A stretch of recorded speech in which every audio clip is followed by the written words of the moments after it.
Attachment जहां दुख लाता है वही दूसरी तरफ सुख भी लाता है।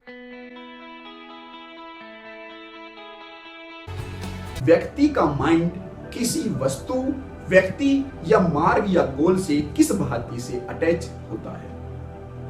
मित्रों, इस अटैचमेंट के, इस डिजायर के बीज हम स्वयं ही बोते हैं, लेकिन जब हम बीज बो रहे होते हैं तब हमें ख्याल में नहीं रहता है। और मजे की बात तो यह है कि जब हम इसको पोषण दे रहे होते हैं तब भी हम इसका ख्याल नहीं रखते। जब हम किसी डिजायर, किसी अटैचमेंट से संबंधित बार बार मनन करते हैं, सोचते हैं, विचारते हैं, तो हम उसको पोषण ही दे रहे होते हैं। अपने डिजायर से, अपने अटैचमेंट से, अपने व्यसन से संबंधित विषय पर बार बार सोचना, मनन करना, उसे पोषण देना ही है।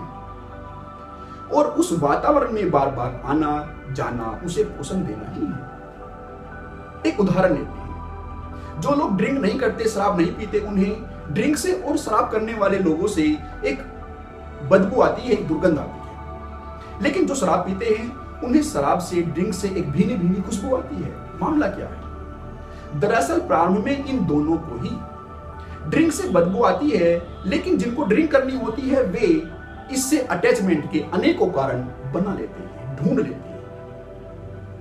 तो अपनी अटैचमेंट को रीजनेबल बनाकर, उसमें अपना हित समझकर, उसमें अपनी शान समझकर वे उस दिशा में आगे बढ़ते हैं।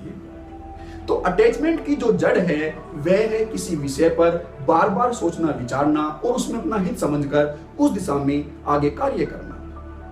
मनोवैज्ञानिक इस तथ्य को इस भांति समझाते हैं कि जब व्यक्ति किसी विषय पर बार बार सोचता है, विचारता है, मनन करता है, तो उसकी यह विचारना, उसका यह थॉट प्रोसेस एक न्यूरल पाथवे बना लेता है, जिस पर उसके माइंड के लिए चलना आसान हो जाता है। और यही इसकी कुंजी है कि हम जिस भी विषय पर बार बार सोचते हैं, मनन करते हैं और उसमें अपना हित समझकर उस पर आगे बढ़ते हैं, तो हम उससे अटैच होते जाते हैं।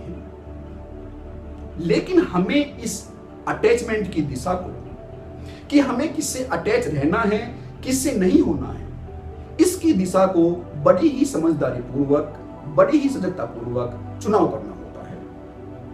मित्रों, आपका मेरे साथ बने रहने के लिए धन्यवाद। जय श्री कृष्ण।